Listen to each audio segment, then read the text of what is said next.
Bonjour à tous. Et oui, nous voici aujourd'hui réunis pour faire le gâteau des 1 an de ma chaîne. Oui, j'ai décidé. Donc, en fait, si vous voulez, pour moi, un gâteau que je fais souvent aux anniversaires parce que c'est régressif et c'est super bon, c'est le gâteau marbré. En revanche, là, comme c'est pour une occasion un petit peu spéciale, merci à vous tous car tout ça est possible grâce à vous. pour cette occasion un peu spéciale, j'avais envie de faire un gâteau un peu spécial. Donc, on va laisser de côté le gâteau marbré et le laisser à Papy Brossard et nous faire un gâteau zébré. Tout de suite, de ce pas, vous donnez la liste des ingrédients et puis on y va. Allez, je fais mon petit fil prisonnier. Tu l'as créé, ça ne marche pas. Liste des ingrédients. Ah oui, avant de vous donner la liste des ingrédients, je vais vous montrer quand même à quoi ça ressemble un gâteau zébré au final. Alors, pour faire le gâteau zébré, vous aurez besoin de 300 g de farine. Alors, il va falloir, comme il va y avoir deux pâtes, il y a une pâte où il y aura 125 g de farine et une pâte où il y aura 175 g. De 1, 2, 3, 4 œufs zébrés. Ça se trouve dans toutes les bonnes supérettes, hein. Vous aurez ensuite besoin de 250 ml d'huile de tournesol, oui oui, Hyper Light le gâteau, de 100 ml de lait, de 250 g de sucre en poudre. Alors moi, là c'est moi qui décide de le rajouter, mais je vais mettre une cuillère à café de fleur d'oranger dans ma pâte qui sera nature. D'une cuillère à café de levure chimique et de 25 g, et là, 25 g de poudre de cacao. Alors, dans la mesure du possible, prendre du cacao Van Houten, du cacao qui est non sucré. Bon, là, j'avais du Nesquik, alors j'ai pris du Nesquik.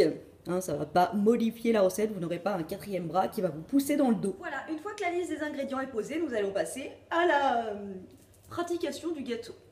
Donc, première étape, parce qu'il va y avoir beaucoup d'étapes, hein, je vous le dis, beaucoup d'étapes, beaucoup de vaisselle. Là, vous voyez, c'est tout dans les petits pots, c'est tout bien organisé, mais en fait, ça va être un chantier. Ça, il faut poser les fondations dès le départ, faut qu'on le sache. Dans le saladier, il faut mélanger l'huile, le lait, le sucre et les œufs. Donc, on commence par prendre le gras. Hein. Ensuite, on met les 250 g de sucre en poudre. Ensuite, on verse les 100 ml de lait. Donc, on a Hugo, Sébastien, Chana et Roméo. Ce qui nous donne une mixture tout à fait ragoûtante qu'on mélange.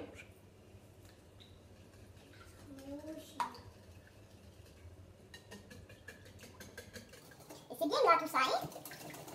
En cas de journée dépression, faites-vous à votre gâteau, hein, parce que si vous mangez tout ce gâteau toute seule avec 250 ml d'huile de tournesol, t'arrives pas à te relever de ton canapé, s'il te plaît.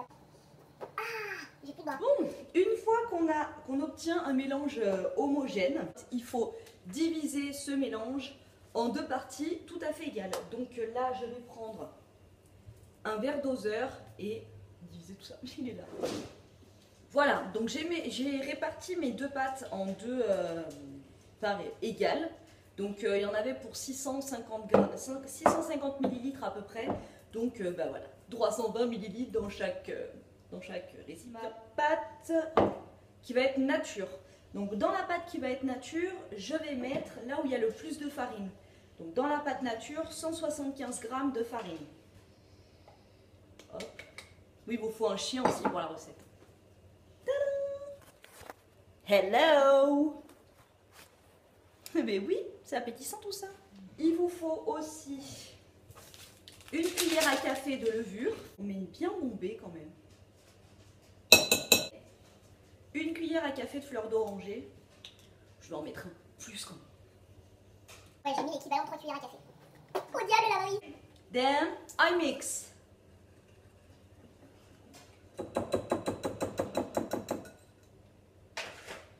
Voilà, donc là j'ai ma première pâte qui est parfumée à la fleur d'oranger. De l'autre pâte donc, qui va recevoir le cacao en poudre. Donc dans celle-ci, celle qui reçoit le cacao, c'est 125 g de farine uniquement. Une cuillère à café de levure également. Et on rajoute les 25 g de cacao. Donc je ne sais pas si je l'avais dit au départ, mais moi ça a été l'équivalent de 3 grosses cuillères à soupe. Et on mixe. J'ai envie de goûter la pâte à la fleur d'oranger. Le bel ma fille. Ça donne envie de faire du. J'ai mes deux pâtes, la blanche et la marron. Pour faire les ébrues. Une fois qu'on a tout ça, il vous faut donc un plat rond. Donc moi c'est un plat, c'est un moule à manquer de 28 cm de diamètre. Donc je vais beurrer et fariner mon moule et aérovien. Because là c'est un peu l'étape où t'en fous de partout. Donc ma cuisine étant un petit peu rangée et mon moule étant beurré et fariné, alors c'est pas un moule anti-agrippage, du coup j'ai pas les mains mortes. On va commencer, donc c'est là que tout va se jouer en fait pour le zébrage, pour avoir un joli zébrage de gâteau. Donc je vais prendre l'iPad avec moi et je vais vous montrer vraiment la technique. Pour faire simple en fait, pour résumer, je vais prendre 2 cuillères à soupe de pâte blanche que je vais mettre au centre. Après je vais prendre 2 cuillères à soupe de pâte avec le cacao que je vais mettre par-dessus. En fait je vais les superposer et la pâte va s'étaler toute seule et ça va faire les ébrures comme ça. Voilà, donc je prends la caméra avec moi et puis on va y aller. J'espère que vous allez bien voir ce que je fais. Donc là je prends ma première cuillère à soupe et je la mets au centre de mon plat.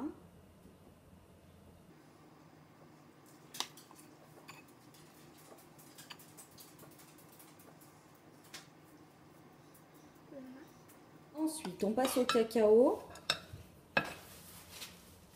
Ce que je fais en même temps ce serait pas mal. Et je mets par-dessus.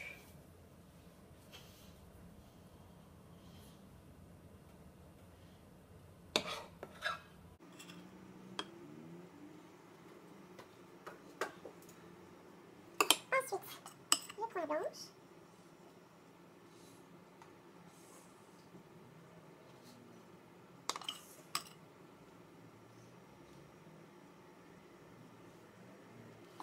Je reprends la noire.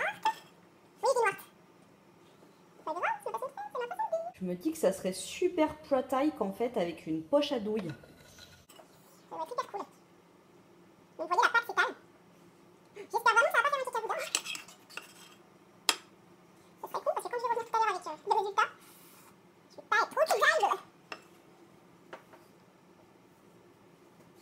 Et voilà, alors après 10 minutes à peu près de zébrage intensif, voilà ce que ça donne. Donc on pose au centre et là, tout fait. Voilà, donc il me reste plus qu'à enfourner mon gâteau entre 30 et 40 minutes à 180 degrés Celsius au four.